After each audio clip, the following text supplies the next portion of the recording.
A jornada para ter filhos hoje em dia, nossa, mudou demais, né? O que antes era, sei lá, um processo totalmente natural, hoje pode contar com uma ajuda incrível da ciência. Vamos explorar juntos essa jornada moderna, desde as tecnologias que ajudam na concepção até os cuidados super detalhados durante a gestação. Então, a grande pergunta que guia a gente aqui é exatamente esta. Como é que a ciência está redesenhando essa experiência tão fundamental? A resposta envolve inovações que não só aumentam as chances de sucesso, mas também oferecem mais segurança e, claro, levantam questões novas e muito importantes. Vamos descobrir como.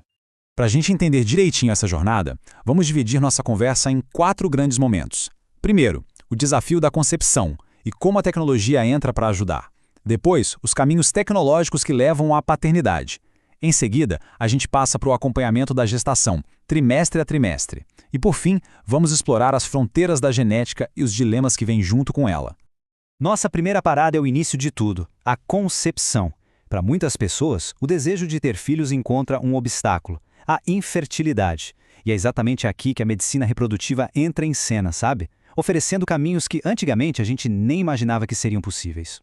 E a principal ferramenta para superar esse desafio é a reprodução humana assistida, ou RH como a gente costuma chamar. De forma bem simples, é um conjunto de técnicas médicas que usam o laboratório para manipular os gametas, óvulos e espermatozoides com um único objetivo: ajudar a começar uma gravidez bem-sucedida.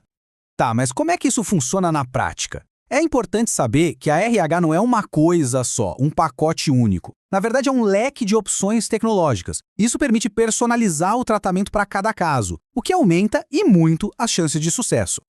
Olha só as principais técnicas. A fertilização in vitro, a famosa FIV, é a mais conhecida, né, quando a fecundação acontece no laboratório. A ICS é uma versão ainda mais precisa, onde um único espermatozoide é injetado direto no óvulo. E ainda tem a GIFT e a ZIFT, que são alternativas que fazem a transferência para as trompas de falópio.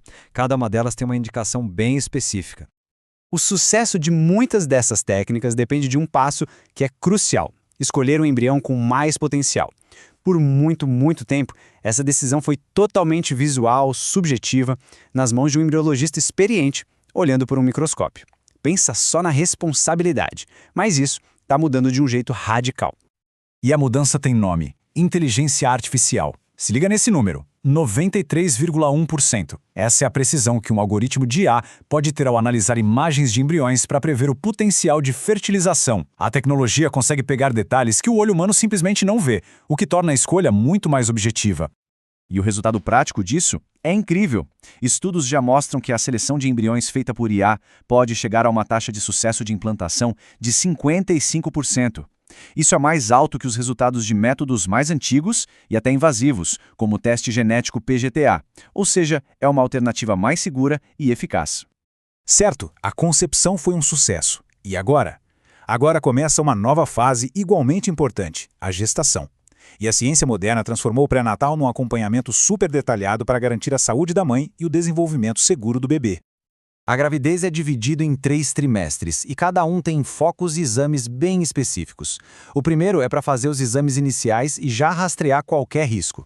O segundo foca totalmente no desenvolvimento do bebê. E o terceiro, bom, aí é o monitoramento do bem-estar fetal e a preparação para a chegada. No primeiro trimestre, a base toda é estabelecida. Exames de sangue como tipagem sanguínea, hemograma e sorologia são essenciais.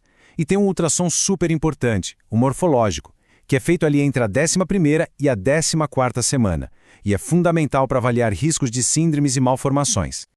Já no segundo trimestre, o foco se volta para o desenvolvimento do bebê.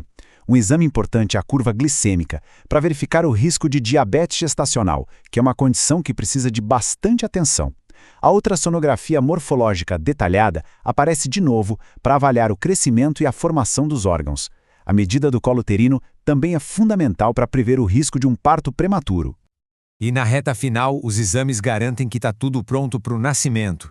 A cultura para estreptococcus, por exemplo, previne infecções do bebê durante o parto. E a cardiotocografia e o perfil biofísico fetal são como um check-up do bem-estar do feto, sabe? Monitoram os batimentos cardíacos e os movimentos para garantir que ele está saudável e seguro. Com a gestação avançando, a gente entra na última parte da nossa análise, o mundo da genética. As tecnologias aqui não só permitem diagnosticar, mas também prevenir doenças antes mesmo do nascimento, o que abre portas para um futuro muito promissor, mas também cheio de questionamentos. Quando existe a suspeita de alguma condição genética, existem procedimentos de diagnóstico muito precisos. 2 dos principais são a biópsia de vírus corial e a amniocentese. Ambos são considerados exames invasivos, porque eles coletam material genético, seja da placenta ou do líquido amniótico, para uma análise bem detalhada. Mas a grande revolução mesmo está nos testes não invasivos. O NIPT, por exemplo, consegue rastrear as principais síndromes cromossômicas com uma simples amostra de sangue da mãe, sem oferecer risco nenhum para o feto. Do mesmo jeito, com esse sangue já dá para descobrir o sexo e o fator RH do bebê. É impressionante. E a ciência também está avançando muito na prevenção. Para proteger os recém-nascidos do VSR, que é um vírus respiratório comum e perigoso, hoje existem 2 estratégias.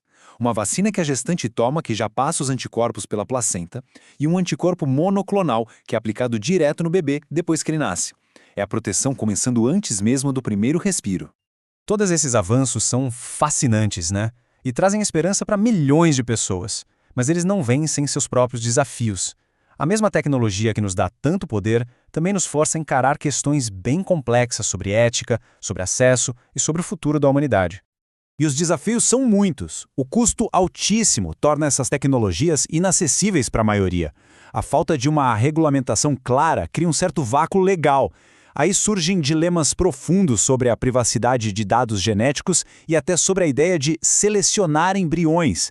E claro, a gente não pode esquecer o enorme impacto emocional que tudo isso tem nas pessoas. E essa citação resume perfeitamente a importância do fator humano no meio de tanta tecnologia. Numa jornada tão complexa e emocional, o diálogo transparente, a confiança entre a equipe médica e os pacientes, isso é absolutamente essencial para conseguir navegar pelos riscos, pelos benefícios e tomar a melhor decisão.